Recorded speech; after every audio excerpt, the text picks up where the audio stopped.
So thanks everybody for joining our grand rounds. I'm very fortunate to have Nicole Templeton and Kristin Cox giving grand rounds for us on high reliability. And this has become more obviously important in our organization, in our department, as we really try to set the culture forward with what we're trying to achieve here, and really provide the safest environment for our patients, and of course, a very safe environment for our extended healthcare staff, our teams, so that we can speak up at times when there's concerns, and hopefully keep patients on the best path forward. I'd like to share just a recent story that happened in the operating room. Won't get into too much details, but just a function of where we are and where we'd like to go. There was a case where a cardiac operation was being done, and a particular unique instrument fell on the floor during the operation, and that instrument is needed for a critical portion of the procedure. However, when that instrument fell down, the surgeon heard the clunk on the floor and asked the team, what was that? Is that something important? The answer was it was nothing important. Apparently the team knew the importance of this particular instrument and quickly tried to get it cleaned and flashed, only to find out by the time the surgeon needed that instrument, several hours later, maybe an hour later, it was not ready, and it could have been a great detriment to the patient. I believe the patient ultimately did okay. However, it created a very awkward situation when the discussion ensued afterwards. Well, why didn't you tell me this?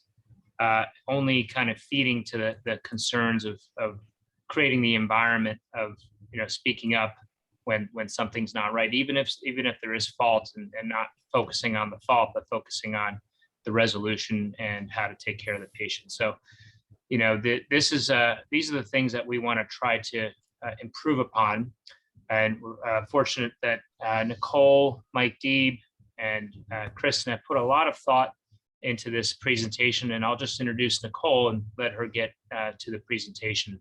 So many of you know Nicole Templeton. She's been an RN for over 24 years. Her nursing experience in the U.S. is in the U.S. Army and surgical intensive care. She has a degree in health services administration.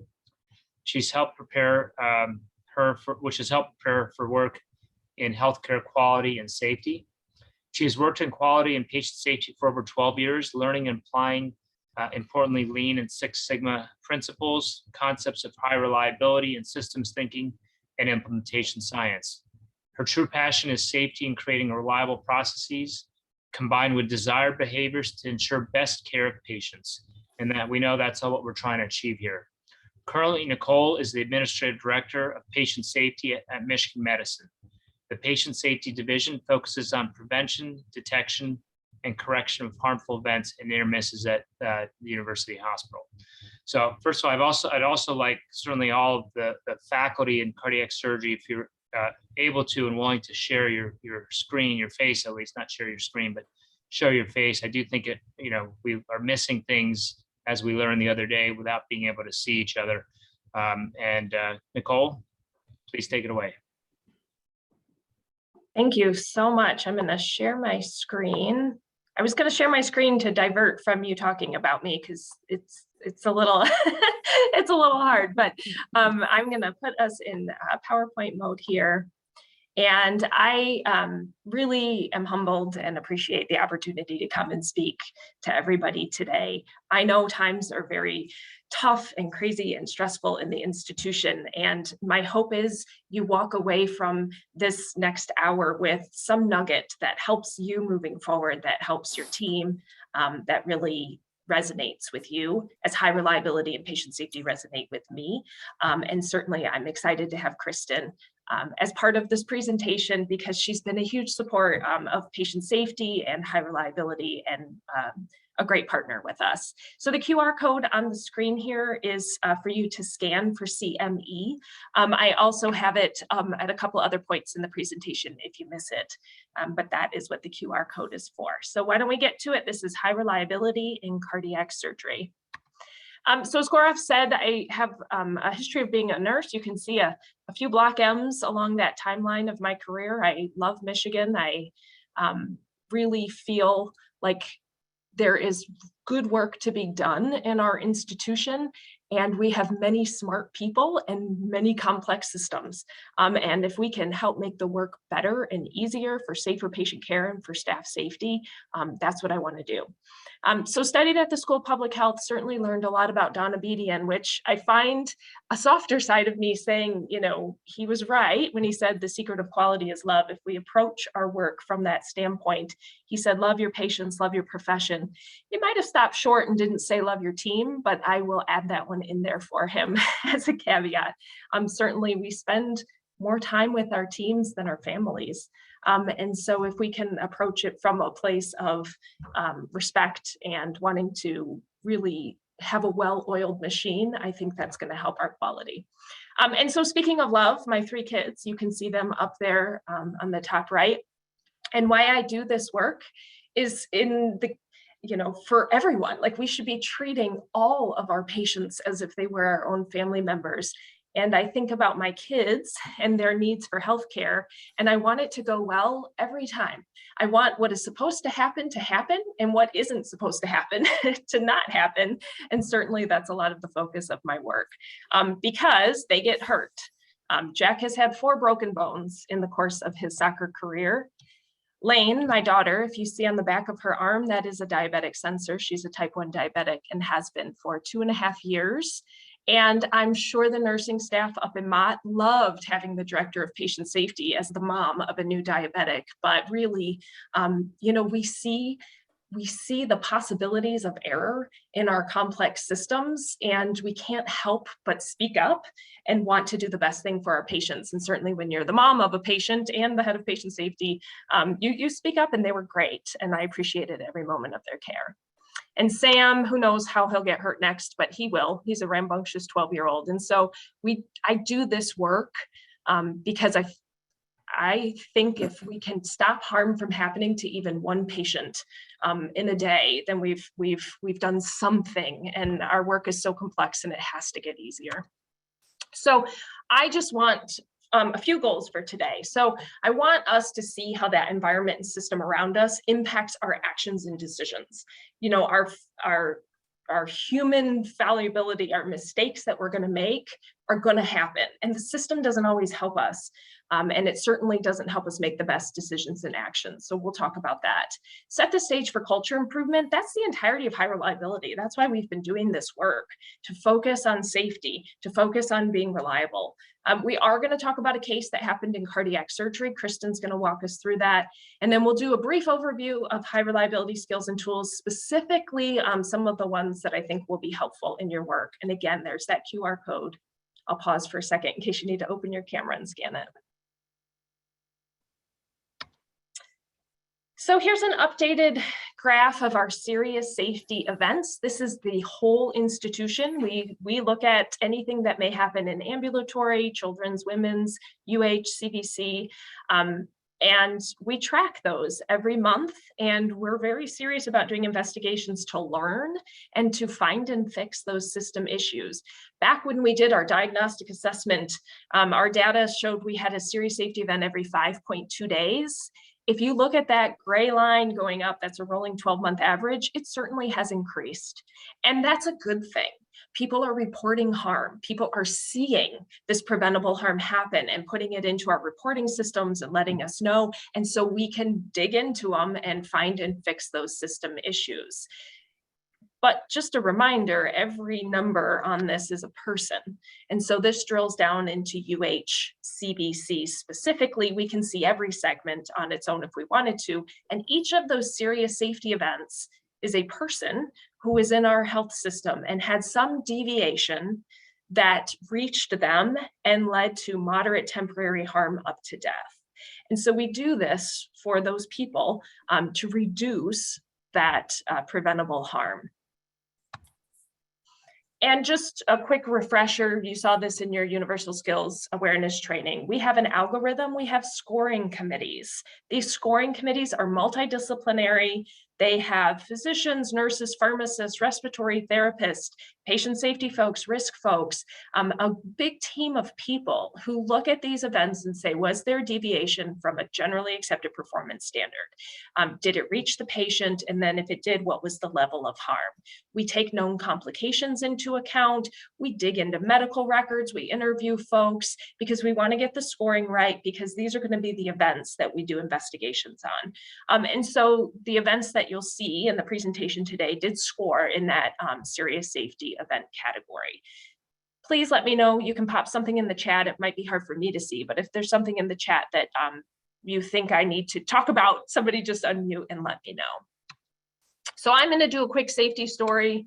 This is a patient that was in our system, had complex surgical history, and was here for a major abdominal procedure. A resident used a malleable retractor during closing. And at the end of close of this case, the counts were documented as correct.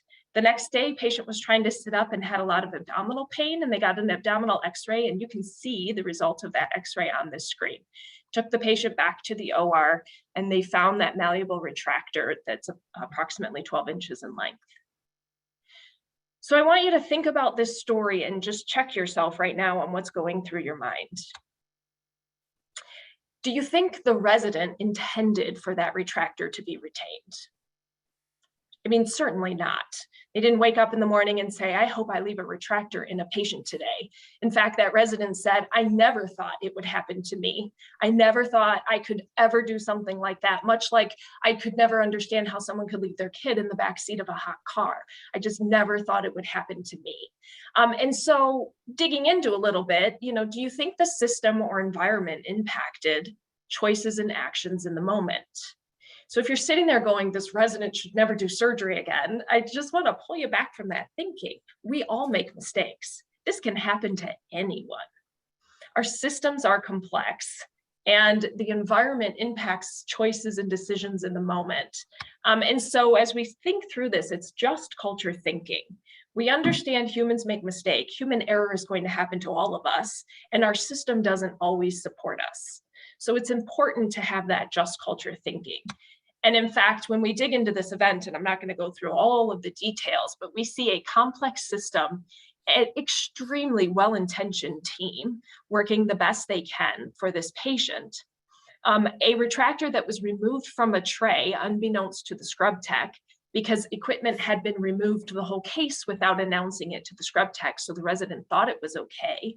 And then a hyper focus from those doing the counts from a previous event where there was a piece of equipment that had been missing, and then interruption of that wound closure for a nerve block, because it was a really long case and the system relied on memory to remember to do that nerve block. And then when they turned back to finish closing, that malleable retractor was no longer visible. And the distraction caused that human error, and the retractor was forgotten. And so you can see how all the holes in that Swiss cheese line up. This is often many failures in a complex system when things like this occur. And so it is our responsibility to design the right system. And on that blunt end of this inverted triangle, you can see the system, excuse me, has to do with our structure, the design of our work processes, how we design our culture, the design of policies and protocols, and then that design of technology environment. That system influences then our behaviors of individuals and groups. We're all in the point of carrying out a task influenced by that system around us. And what Gaurav said and what we're specifically focusing on is that design of culture. That's what high reliability seeks to do, set the right culture. Now we recognize when a work process is not going well, or when a policy and protocol is too long or isn't accessible or doesn't make sense. We see those things in our event reviews and in high reliability. But high reliability and a lot of the work is to improve our culture and our culture of safety. So we'll focus on that for now. So what's a culture of patient safety? You know, really, it's non-punitive. We don't seek to blame people.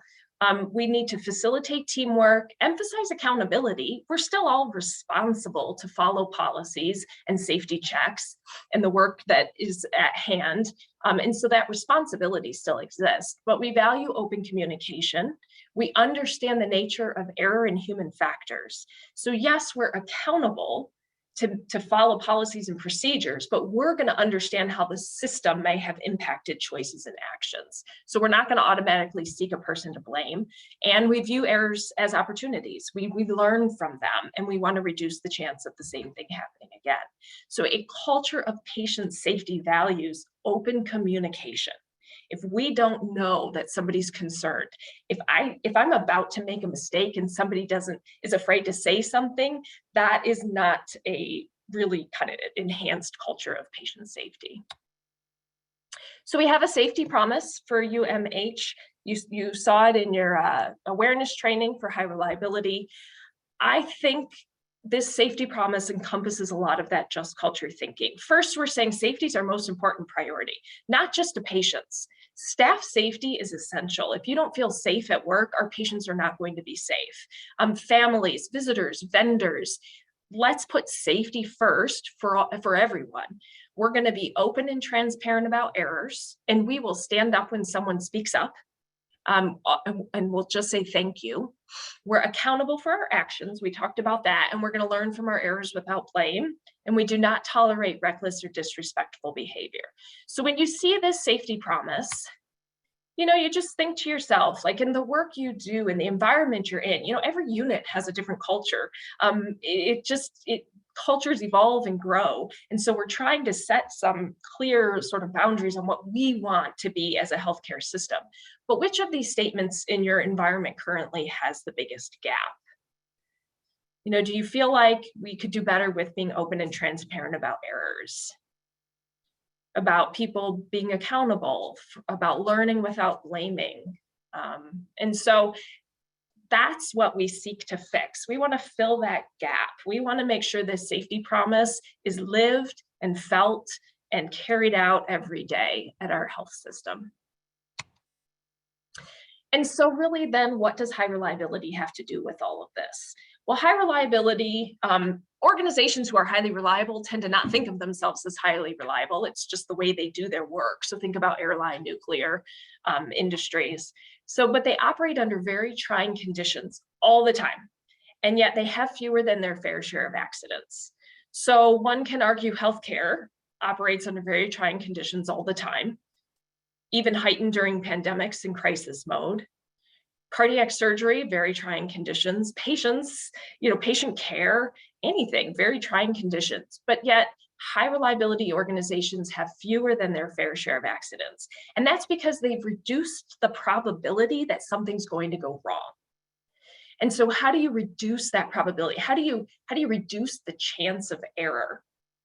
And so you do that by giving people skills and tools to prevent human error, and by fixing those holes in the Swiss cheese that are latent weaknesses in our system that allow those errors to keep getting through to the patient. And so I don't know if you've seen these bullet points here. I think it's important on why we're doing this at UMH. So we're doing high reliability to reduce preventable patient and staff harm. I mean, that's a great goal. Let's reduce it. Let's reduce error, and let's reduce preventable harm. We want to create a just culture with psychological safety, where staff recognize and escalate risks without fear, and errors are discussed openly for learning. We want to invest in every one of you, building skills for the prevention of human error. And we want to hold the institution accountable to build safe systems. It's up to leaders. It's up to us as leaders to ensure safe systems are built. Now, we rely on our folks to let us know when something doesn't feel safe or when there's a system issue. We generate ideas and look for improvement opportunities. And then we can get the team involved to help fix the system. But we need to build safe systems that support our staff and our patients and our visitors. Okay, and so Swiss cheese, so here's why we're doing this. We're all human. I am that human there. I see my errors all the time. I talk to my team about my errors. I have errors constantly during my day, and I catch them because I use those high reliability skills. I stop and think when I'm about to carry out a big task so that I don't forget an attachment in an email, right? Like you're constantly using these high reliability skills and tools to prevent your human error. And then we're finding and fixing those issues in the system. Now, a slice of Swiss cheese could be another person, right? So if I'm driving and I'm about to pull out in front of someone and my son is in the front seat of the car and he's like, Mom, you're good, stop, somebody's coming. And I stop, he just covered that hole in that Swiss cheese. So the hole in the Swiss cheese can be another person. This is where that love your team comes into play. They can close a hole and stop a human error from getting through to the patient. And we want them to. We should be asking them to. We should be hoping that they're going to do it at any point in time, because it's going to prevent that harm from reaching patients or staff. And that's why we're here. I just want to comment quickly on psychological safety. So we've talked a lot about psychological safety, wellness, speaking up. It's really been what we're talking about, especially in times of burnout like this in our institution. But if I have psychological safety, I have a belief that I'm not going to be punished or humiliated for speaking up. And that speaking up could be ideas, questions, concerns, or mistakes. So there are many times in our lives, outside of work even, that we have not had psychological safety. My kids will say something in school about a teacher, and I'm like, well, what did you say to the teacher? Didn't you just tell them this, this, and this? And they'll look at me and go, Mom, I don't have psychological safety. They're my teacher, and you really have to think about those times and how it doesn't feel good if you don't have psychological safety. Because if you're in a team without psychological safety, you don't feel accepted and respected. And really, leaders set the example for psychological safety, create team norms. A leader doesn't have to be a person who is a formal leader that people report to. We can all be leading in safety culture and high reliability, but let's create those team norms for psychological safety. And certainly if anyone ever speaks up, we should be saying thank you, whether their concern was founded or not. If they say, time out, I'm not comfortable with this, and we all take a step back and go, oh, nope, this is okay, we can proceed. We say, thank you for saying something. That just took a lot. And so there should never be retribution after someone raises a concern. And that's because safety is our most important priority, right? So I am gonna just look at my clock and do a quick time check. We're gonna get into a case discussion with Kristin. The ground rules, we're really not gonna pick apart this investigation. This is a blame-free open forum. There were folks on this call who may have been involved, and so let's accept this as learning and growing as a team. And if you have feedback, please just send it directly to me. We don't need to enter anything in the chat unless you want to. If you have that psychological safety, I'm okay. And this is just a quick overview. We do a root cause analysis in the Office of Patient Safety. Certainly local reviews are done, but this was a big multidisciplinary event review. We do event maps that you'll see. We do individual act statements to understand decisions and choices and actions that people took. And then we do action plans so that we can fix those system issues. They're presented to a big institutional committee because we come up with action plans, and then those action plans get implemented. So I'm going to hand it over to Kristin and take a deep breath. And Kristin, let me just know whenever you want me to flip the slide. Sure. Thank you, Nicole. Good morning, everyone. So just a little bit of specific information about this case that we reviewed, and I was part of the event review committee for this. So the situation was there was delayed diagnosis and management of post-procedural complications resulting in deterioration of the patient's clinical status and prolonged unnecessary risk of mortality and morbidity. And just to give some background, the patient was a 66-year-old gentleman. He was planning to have a left hip surgery, but had known history of mitral valve regurg since his 20s. So he was referred to cardiology for clearance prior to the surgery. He had a transthoracic echo that showed severe MR with posterior leaf prolapse and a preserved EF. His TEE confirmed P2, P3 prolapse with potential flail component and severe eccentric MR. And then cardiac cath demonstrated severe 3-vessel obstructive coronary disease. So then he was seen in consultation by us in cardiac surgery. We recommended mitral valve repair, possible tricuspid valve repair, coronary artery bypass grafting ×3, and a PFO closure. Next slide. So as Nicole indicated, this is part of the event map that was done by our coordinator for this event review committee. So really it's a complex document, but it puts together all the MyChart documentation, interviews with folks who are involved with the patient care. It looks at paging records and centricity, and really does a deep dive of the events that occurred. And then this was all reviewed and confirmed by our multidisciplinary team. Next slide, please. So this is a high-level summary. It's certainly not comprehensive, but it just is representative of what we discussed at the event review committee. So the patient on day of surgery went in at 8 a.m. for his planned mitral valve repair with bypass.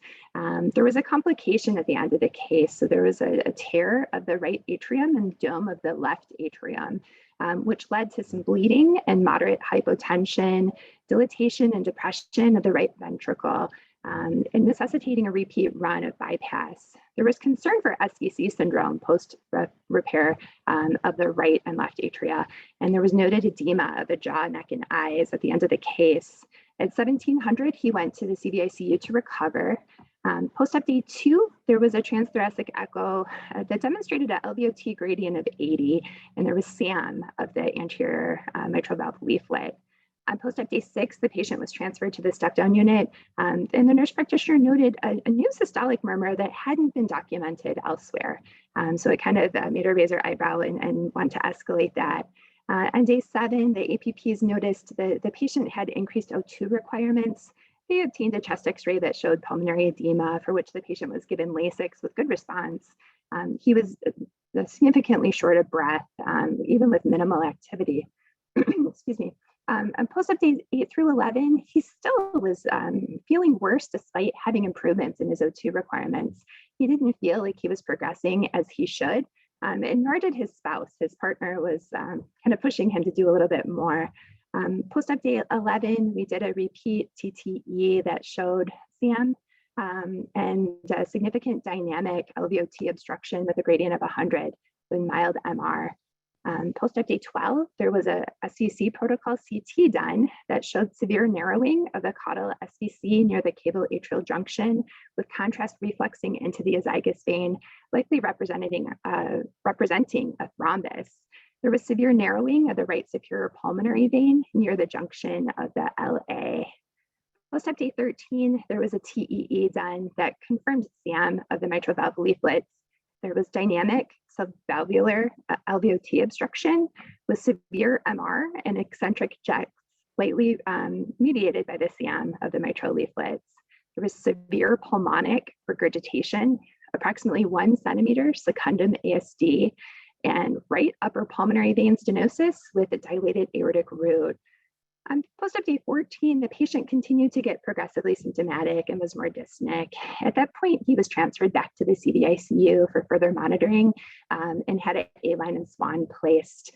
Post-op day 18, he returned to the OR for redo sternotomy, redo MVR, recurrent ASD closure with patching. There was repair to the right superior pulmonary vein. There was repair of SVC stenosis. There was packing for severe coagulopathy, and he was returned to recover in the CVICU. Next slide, please. So again, to go over the root cause analysis overview, the next step, as Nicole indicated, is the formation of those individual ACT statements. You can move on to the next slide, please. So looking at these statements after the timeline of the event, we look at what happened to what should have happened, just helping to help identify any sort of deviations or unsafe conditions that we wouldn't want to have occur again. We look at errors, we look at deviations, so defects or possible choices that were made to lead to these unsafe conditions. And then we learn more by asking the whys and the hows of these questions, like what might, given this information, what might have that clinician been thinking, or what might have happened that led to particular choices? And in that context, how did that make sense at the time? And it helps us identify the holes in the Swiss cheese, like what could have been those holes that could have potentially caused this event. So again, we focus on particular scenarios and processes and really take the human component out of that too in this. Next slide, please. So as Nicole indicated, we work in this complex system, the system in the environment. So hence all the tornadoes at the top, looking at different policies, looking at this high reliability culture, there's communication, there's knowledge and different levels of knowledge and knowledge gaps and all these different processes. And also indicated with all the people involved. So multiple different providers, there's folks along all crosswalks of the team involved in the patient's care. And that leads us to look at this cheese model of what happened in this event. So we know that there wasn't a surgeon who rounded on the patient from post-op day 3 to post-op day 11. And then obviously that's not without its own context. So the surgeon was out of town and was responsive to needs from afar. There was maybe unclear ideas of the coverage of what happens when someone's on vacation. The covering surgeon didn't realize or engage when they were covering. The pager was assigned to the covering physician, but there wasn't the handoff process, any further handoff process to acknowledge that sort of event. APPs were confused about who the covering surgeon was. Looking at standards for rounding when these sort of emerging events happen. There was a murmur present and the APPs thought that there might be more going on and wanted to escalate, but also expressed feeling unsafe to be able to do so. So that speaks to the psychological safety, the high reliability culture, and the lack of safety culture that Nicole mentioned earlier. Ultimately, another surgeon was involved because they were approached in the hallway about the patient. And again, surgery was scheduled after the weekend, which delayed care as well. But the family really wanted to make sure that the faculty surgeon would be there through the end of the recovery phase. So there's not one single step that happened that led to this, but obviously all of them, and there's multifactorial events, but they all are somewhat interrelated that kind of let all of these things kind of line up to each other to allow for the delayed diagnosis of this patient and his prolonged stay and redo operation. Go ahead, Nicole. Thanks, Kristin. Thanks for walking us through that. Certainly, if anyone has questions for Kristin, we're going to keep time for questions at the end. So thank you. And so we look at this event and see the opportunities from our system.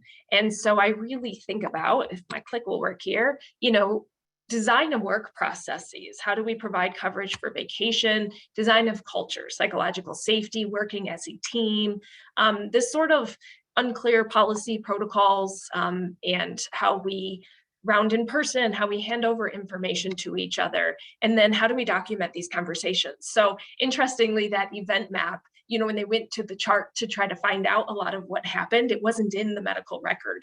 It was in paging records and we got it through interviews. But imagine you're about to come in and cover, or you're changing shifts and you want to go back and see part of the story. And we know that the design of our charting system has issues in of itself, which is probably why the documentation of conversations. So we still kind of keep saying, well, why? To really get to understand the contributing factors in this event. And so then we want to fix it, of course. So we identify action plans. And when you really line up those system failure modes that happened within the context of this event, you start to see some patterns and trends and go, oh, okay, now we can start to fix some of the holes. So the team took a look at those contributing factors and those system failure modes in those individual act statements and come up with recommendations for an action plan. And so one of the recommendations was to have a formal policy and procedure for cardiac surgery coverage during physician absence. Another one was that all of those clinical decision-making conversations, what the plans are going to be for the patient should be put into the medical record. And they are going to work toward doing that to provide a clear plan for the continuum of care. And then lastly, it's that culture piece we talked about, cardiac surgery department incorporating high reliability error prevention expectations and focus into everyday culture of the department. And so I'm here as part of that action plan too. Actually, I had already been invited to come and do grand rounds. So I wasn't coming for high reliability and to talk about culture because only of this event. It just was recognized as something that would be great to chat with you all about. So this is the action plan that came out of that team. And thank you for all the efforts of that team for looking into that.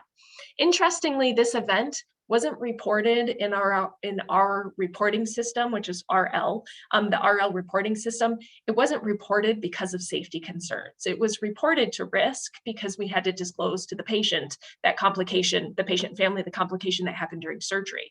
And as they kind of dug into it, they realized it.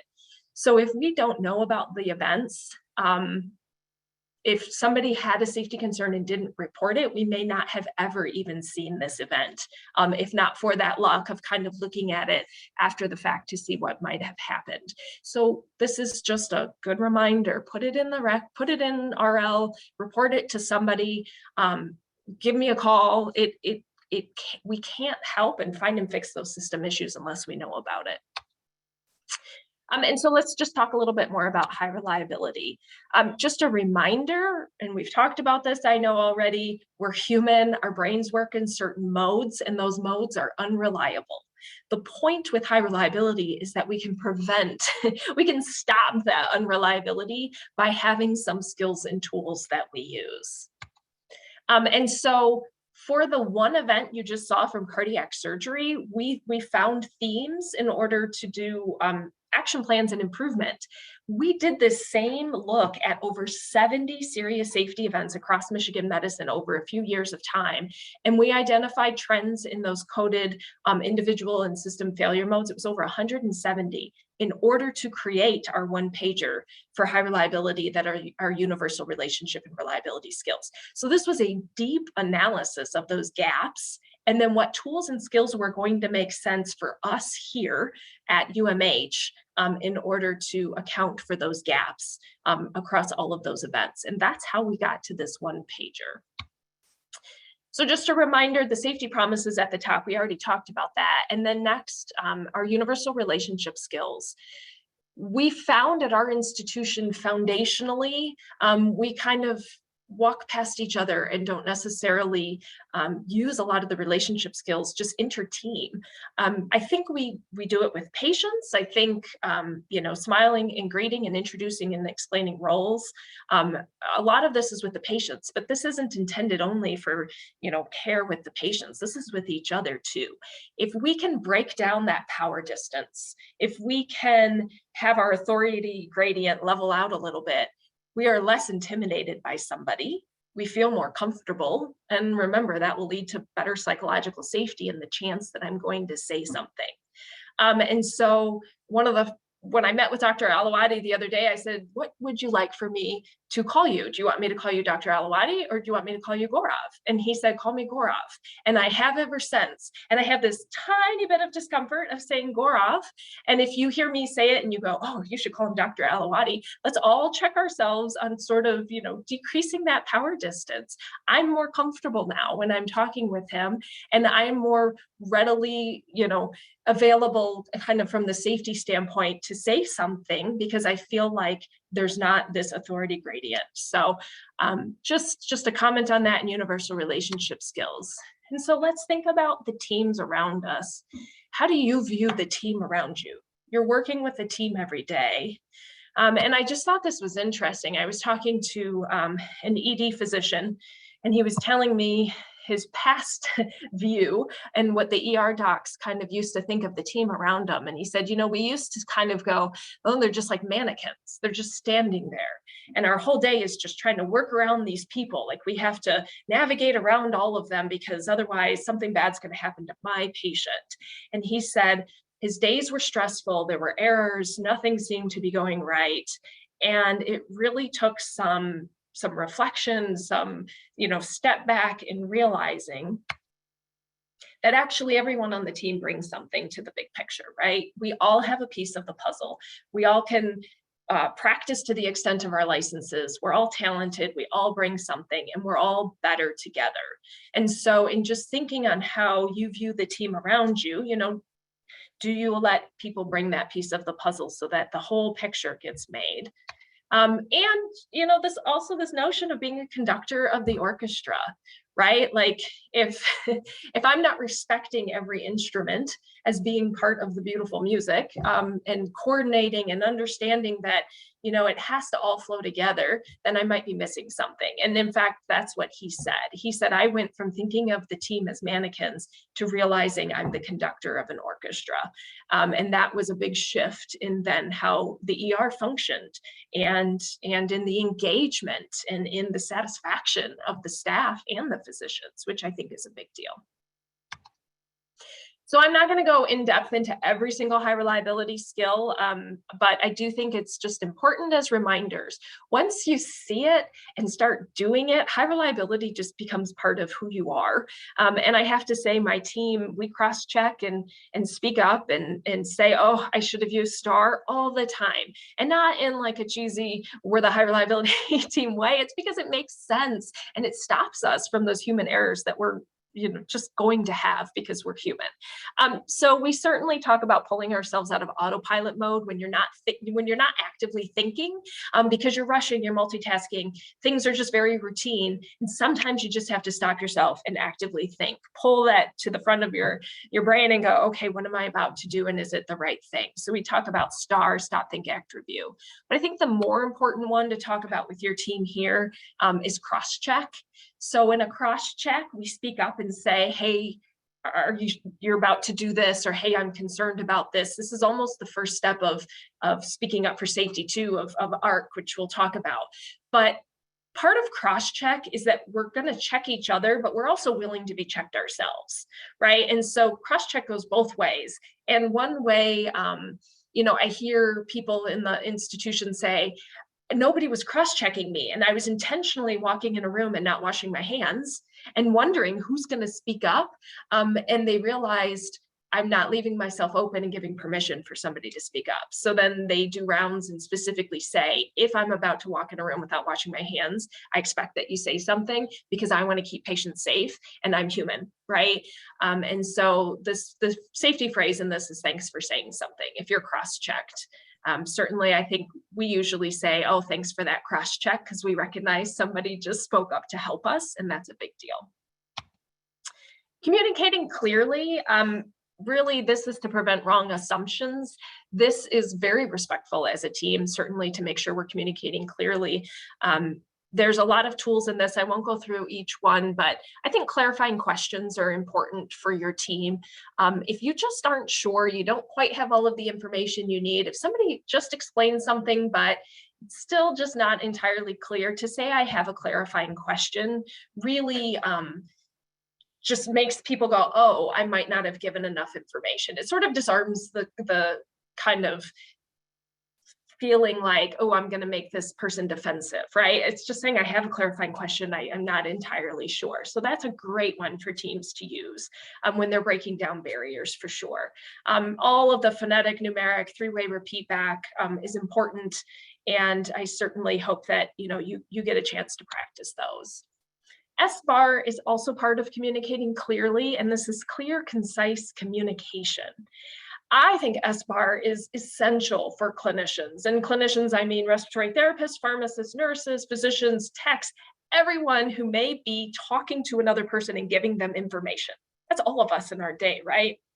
So I'm going to talk about the situation, the background, my assessment of the situation, and what my recommendation is. And so that's a different way to think, because I think about all the times I called a physician at 3 a.m. when I was working in the SICU and rambled on about what may have been happening to the patient. And they're probably going to get to the point, what do you need, right? If I had just had SBAR as a tool, I could have made my assessment of what was going on and given a recommendation for what I needed. And so that takes a certain amount of assertiveness on the part of the person to say, I recommend this. And that's okay. It's not bad assertiveness. It is just clear, concise communication and making a recommendation. And so I stole this. I left the bar there at the bottom. So you could see this came from Dr. Katie Bates in her last grand rounds as an example. But, you know, situation and background, if you look on the right, is what we typically hear somebody say, right? Like, I have concern on this patient. He's 9, he had an appendectomy. After I assessed him, he was breathing fast, he's uncomfortable, his pulse ox is only 92%. And then we tend to stop. But when we're doing an SBAR, we're continuing on the rest of that assessment. He's in mild respiratory distress. We might be missing something. My recommendation is for you to come to the bedside to assess his respiratory status and talk about what we should do next. I'm practicing to the full extent of my talent and my license here. I am making an assessment of the situation and offering a recommendation. The person receiving my SBAR could say, I think here's what we should do, and then we're going to have a dialogue. And that's great. That's okay. But an SBAR is clear, concise communication. Validate and verify, we won't get into, but I will say, so I've worked at U of M now for about 6 years, 7 years. And it's really hard for people to admit when they don't know something. It's almost like if you're going to work here, you just should automatically know everything there is to know. And I don't know why that expectation exists, because that's impossible. So we put a lot of pressure on ourselves. So I just offer to you that it's okay to not know. It is totally okay to not know something, but it's not okay to not find out. So don't pretend like you know. Don't move forward if you're unsure. Go and find a resource, a reference source, an expert. I mean, we do consults all the time for a reason. We're trying to find someone who may know better, and we're making sure that we're providing the safest choices moving forward. Know why and comply. Really, this is about using policies, procedures, checklists. You know, if you're doing a task that is unfamiliar or rare, really having a checklist in front of you, pulling out that source document is going to be important. And then the last on our high reliability one-pager is speaking up for safety. When we observe a situation that we believe compromises the safety of a patient, employee, visitor, anyone, we have a responsibility for raising that concern. And in fact, we have a speak up policy for the institution that's been in existence since before I was here that says we're obligated to speak up if we have a concern. It's not that easy to do. Just to say you're obligated to do it, so do it, I understand is not how it works. So we have to set up an environment and give people the tools and skills to do it. And that's what we're doing through high reliability. So we're going to use a tool called ARC that you learned about and practiced in high reliability awareness training, but let's talk about it again. So ARC just provides a way for you to speak up. You may be the type of personality of an ER nurse. Sorry, I'm not picking on ER nurses. I was a SICU nurse. We all kind of rotated through both units, but you might just go, hey, that's not right. Right. And that is a rare person who I think kind of has that personality trait. So this tool is sort of the lightest touch possible whenever you have a safety concern, if you're just not sure. So you're going to first ask a question. Hey, are you sure that's the one that we want? Right. It's enough to kind of have the person go, oh, well, let me look. And if it keeps moving and the concern didn't go away, then requesting a change. So my request may be, why don't we do a double check? Let's take a look at all of the equipment to make sure we've got the right one. And I'm just making up this example. And then if somebody's still proceeding and you still have that safety concern, you're going to move up to the next level, which is saying, I have a safety concern. If somebody says to you, I have a safety concern, and you didn't realize they were just trying to get your attention by asking a question and requesting a change, this should give you pause to go, oh, I'm missing something. Because we, appreciate when somebody speaks up for safety and cross-checks us. And so we're going, oh, what's up? All right, let's pause and make sure everything's going okay. And then if that person still feels like that safety concern is not addressed, we ask that they move up the chain of command. And again, this is because we put safety first. It's not easy to do, but this tool will hopefully help. And so again, this is from the mock grand rounds. This is across our institution. We're really working on how to speak up and recognizing and reinforcing safety. So just remember, it takes great courage to speak up. Please listen to that individual voicing the concern. They just got over that unsure feeling, should I say something? Okay, I'm gonna say something because I feel compelled to, because the patient comes first, because I'm worried about staff safety, for whatever reason they just spoke up. And we're gonna thank them for speaking up. And providing positive recognition encourages others to speak up.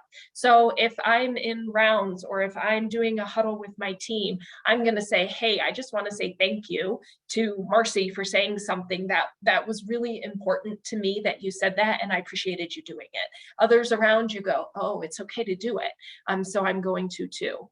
And then in that moment, you're asking yourself, what could we be missing? What's the safest thing to do right now? Somebody's speaking up for safety, and acknowledge that. So hopefully that is helpful. That last part of ARC is chain of command. It's really hard to escalate up your chain of command if you don't know who that is. And so we're working on it. This is a draft from Mott. It just talks about how to escalate up. And it depends on the situation, but certainly clinical escalation is probably a very important component for you guys. Who do you go to when you have a safety concern? There's a whole page of leadership skills. I'm not going to get into them, but any one of you can be a leader in high reliability, and you can take this course in M-Learning. So feel free to go in and enroll for it. And they're just 5 15-minute modules out of the leadership skills. So a few key points. Culture of safety is essential. It requires psychological safety, teamwork, open communication. High reliability can help us achieve that. We recognize everyone makes mistakes, but it's always, almost always, a function of those holes lining up and system errors. And all of us should make this robust error prevention strategy a daily habit. And certainly, if I've said nothing else, please understand we're better together. None of us is as smart as all of us. And I think that our team and highly reliable teams are essential to carrying out the care that we want. And with that, there's that QR code again, if you need it. And we have a few minutes if anyone has any thoughts or questions. Thank you for having me. Thank you, Nicole. Certainly, if there are questions, please use this forum or chat if you don't feel comfortable. But hopefully after Nicole's presentation, we're hearing that we should feel comfortable speaking up. So Nicole, I guess maybe, one of the things you alluded to is this power hierarchy, between physicians and other members of the healthcare team. And maybe that's even more amplified, for surgeons and cardiac surgeons, where there's a lot at stake, in the operating room and afterwards.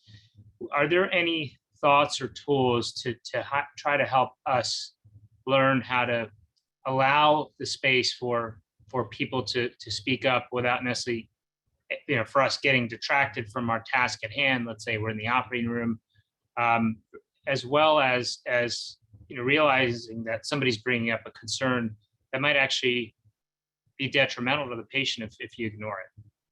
Yeah, that's a great question. So decreasing that power distance is important for that psychological safety. I agree. The relationship skills, introducing yourself, giving permission. If you see something, say something, please.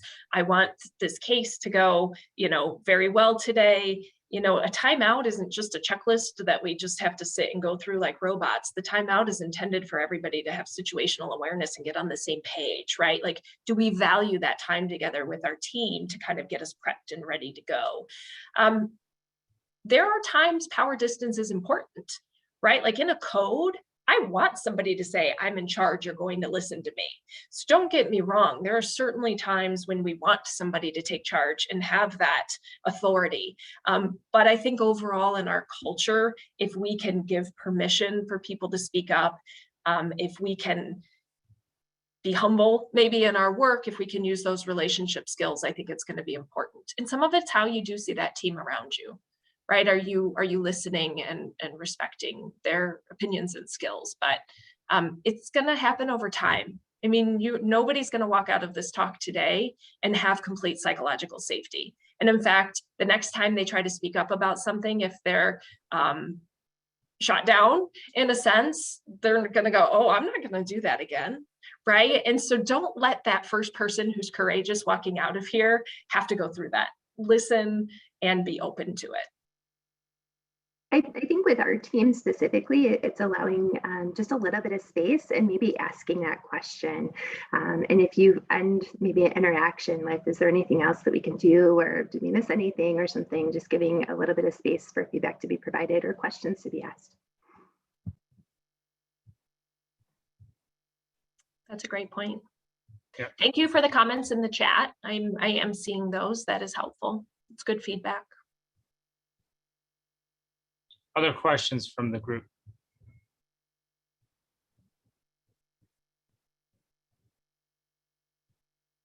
You're So, all Nicole- sitting and wondering what the one thing you're going to change is walking out of this, I'm sure. And so think about it. What can you do differently today? What can you practice? Give yourself some grace and space for trying new things and recognizing it's not going to be perfect right away. It's a learning curve, and we all appreciate that, recognize that. Sorry to interrupt, Gaurav. No problem, Nicole. I was just gonna, since you and Kristin shared the patient safety story, perhaps you can just fill us in on what's sort of the institutional policy for coverage, so that our department, the other physicians that are outside of our department that are listening in, can understand what are the expectations. That's a great question. So there should be an attending physically rounding on a patient daily. Kristin, is there anything else you want to comment on? Sure. I mean, part of it speaks to the state of Michigan laws for supervision and collaboration with physician assistants and nurse practitioners. I actually, Dr. Desmond had asked me to forward some of that just so that there's a broader understanding as an institution. But there is availability at all times without interruption of an attending physician to the APP. So it can't be on a flight or with a significant time delay, or if somebody, is on a boat or something or in another country. I think that speaks to the policy that we help develop within our cardiac surgery team to make sure that they're readily available. And also, for documentation purposes too, it's important, from compliance standpoint, that we're also having the person who is staffing the patient for the day be the one who is assigned the note, or the notes forwarded to them. So that we need someone who's reliable and available at all times. And that's why the policy was developed locally, that we have coverage. And I think we even got an example of coverage today from someone who's going on vacation. So that was the first adopter of our new policy that you sent out last week, Dr. Alawati. Right.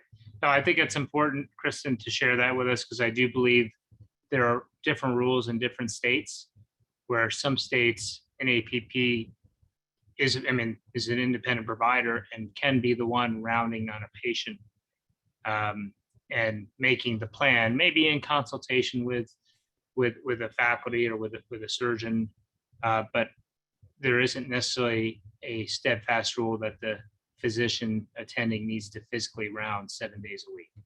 So that's probably something that I would like to understand a little bit better as to what are the Michigan rules. Sure. Yep. I can forward you.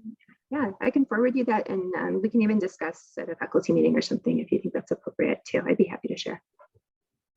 Great. Other questions? All right. Well, thank you everybody for attending, and for the faculty, there will be a questionnaire, short questionnaire to get CME credit, also to document that our faculty were present. So thank you, Nicole, Kristin, for your time. I know it was a lot of, and Dr. D for a lot of effort, particularly with this case, and all your efforts in high reliability. And whatever we want to call the term, the humanness of our interactions are really what we need to take home. So thanks, Nicole. Thank you. Bye-bye. Thank you.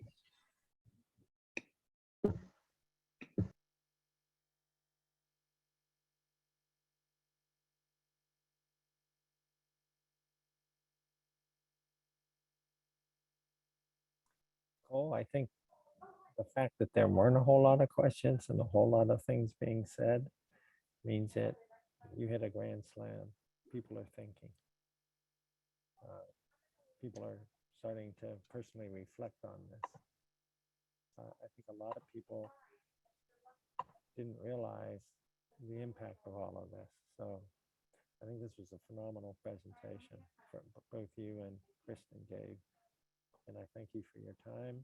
And I think that this is going to make a huge impact on our department. Thanks, Mike. And I know it's just getting started, and I appreciate that. And it is going to take time. So any support that you guys need, just keep our team in the loop. Okay. We will do. All Thank right. you. Have a great Thanks. weekend. Yeah. Bye-bye.